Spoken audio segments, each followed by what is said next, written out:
No, probably about 40 more, maybe 50 more, and that might have been the case initially. Obviously not accounting for the way that we batted. Yeah, and I mean, what do you put the bat struggle down to today?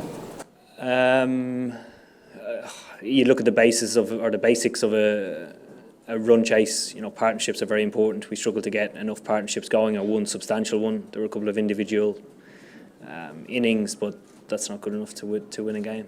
And I mean, you know, we're renowned in this run for chasing. Last 2 out of 3 now, you haven't managed to get over the line. Does that impact confidence? No, I don't think it does. I think when we get beaten, we tend to come back quite strong. We tend to resort to being aggressive, smart, positive cricket. So let's hope that's the case on Tuesday. Yes, sir. When before the start of the tournament, you publicly said that Sri Lanka is not there. They have about 10-15 players who have not been playing when you were playing. So, are you surprised by the fact that Sri Lankans have stood up and performed well today and won the match? No, not at all. I think the performance, particularly that Mali's been around for a long time, you know, him coming in and bowling like that isn't surprising at all.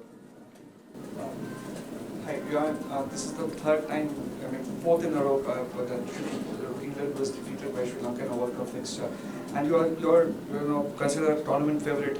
How crucial and are these finishes, like, because now the league is still wide open, like the race for the top 4. Yeah, we are going to lose games in the group stages. We didn't deserve to win today's game. The other 4 times, I can't account for all of them, but certainly different circumstances. I mean, you said, you know, confidence won't be hit too much. What was your message to the players after that result? Because it was a shock. Yeah, I think, you know, the message is quite simple. We need to, you know, do the basics along with the way that we play as well.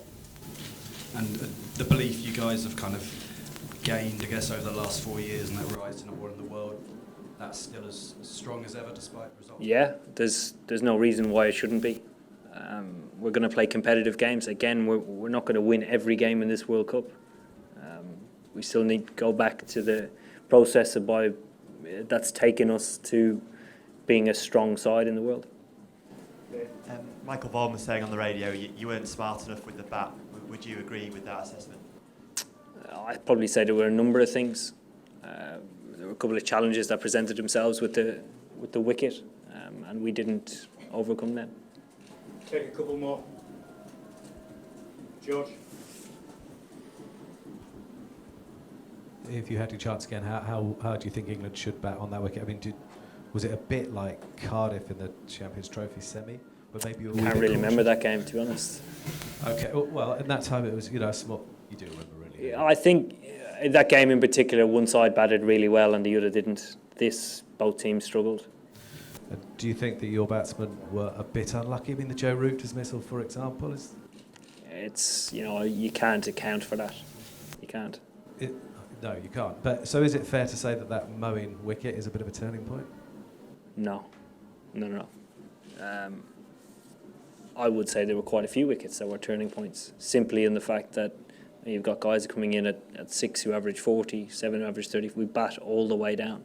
So every single one is quite significant because every single one could establish a partnership that could win you the game. Last one, Ali.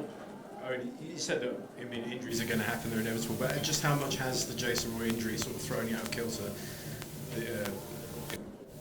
I don't think it has at all. If you look at the games that we've played, obviously we would love him in the side, and he's a huge strength at the top of the order, but that's not why we lost the game today or why we might have struggled on this wicket. Okay. Thank you.